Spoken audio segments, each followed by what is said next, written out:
Okay, let's try a little thought experiment. When I say the word dragon, what pops into your head? I'm guessing it's something huge, scaly, breathing fire, maybe sitting on a pile of gold, right? Well, what if I told you that for like over 1 billion people, that picture is totally, completely wrong? Yeah, today we're going to rethink one of the most powerful icons on the entire planet. All right, so first things first, we're going to dive right in and really challenge that classic, fire-breathing monster image that so many of us have in our heads. Seriously, take a second. Are you seeing a giant, scaly beast? Big, leathery wings, fire shooting out of its mouth, hoarding a bunch of treasure? Yep, that's the one. That's your classic Western dragon, a symbol of, well, greed and destruction. But that is not the dragon we're here to talk about today. Okay, now look at this. It's a total flip of the script. In Chinese culture, dragons are, well, they're the exact opposite. They're seen as benevolent, super lucky, and incredibly wise. And forget about that destructive fire. Instead, they command life-giving water. They're the ones who summon the rain for crops when there's a drought. So you see, they're not some threat you have to go out and slay. They're a power you're meant to respect and revere. So if they're not these evil, scary monsters, then what's the deal? What do they actually represent? Well, as we're about to see, the dragon is this really powerful, positive force. It's a symbol of good fortune. And get this, their symbolism is incredibly complex. It's not some one-size-fits-all kind of thing. For example, a white dragon, that represents purity. The blue and green dragons, they're all about spring and new life. And the golden dragon? Oh yeah, the magnificent golden dragon. That's the one that symbolizes wealth, prosperity, and power. So every single color carries its own unique blessing. When you boil it all down, these dragons are just woven into the very fabric of ambition and hope. Think about it. They symbolize the emperor's power, the promise of good fortune and wealth, that absolutely crucial control over weather for farmers, and even a kind of pioneering spirit. It's all wrapped up in this one symbol. But here's the thing. This symbolism isn't just some abstract idea from an old book. No way! It's a living, breathing part of the culture. So let's take a look at how the dragon is actually woven into everyday life and tradition. If you've ever watched a Chinese New Year celebration, you've almost certainly seen the dragon dance. And it's so much more than just a cool-looking parade.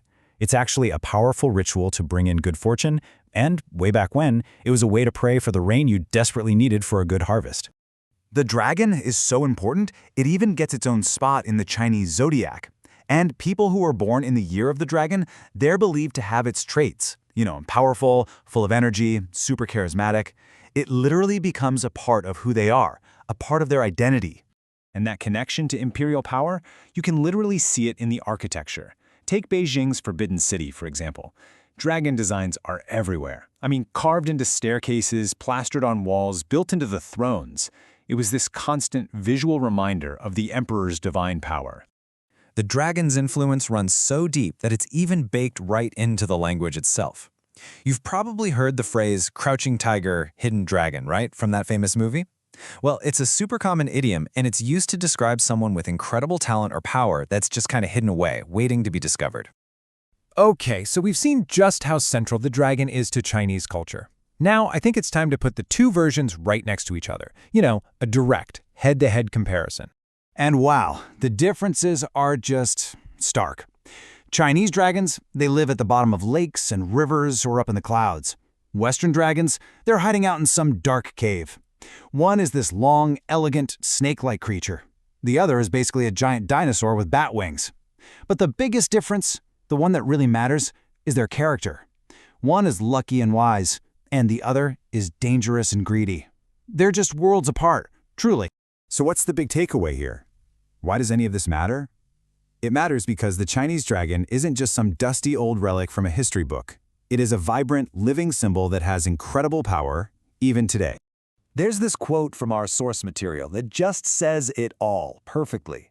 The dragon's presence is, well, it's total. It isn't just tucked away in a storybook. It's in your horoscope, it's in the art you see on the wall, it's at the heart of the festivals you celebrate, and it's even in the words people speak every day. It is an absolutely inseparable part of cultural identity. So if there's one thing to remember, it's this. The Chinese dragon is not a monster. It's a really profound cultural emblem. It stands for the highest ideals. We're talking wisdom, power, and good fortune. It's a symbol of prosperity, not of destruction. And all of this really leaves us with a final thought to chew on. The story of the dragon is just such a powerful reminder of how a single idea can be seen in completely, radically different ways depending on the culture. It really makes you wonder, doesn't it? What other symbols are out there that we think we understand, but maybe we're seeing them completely wrong?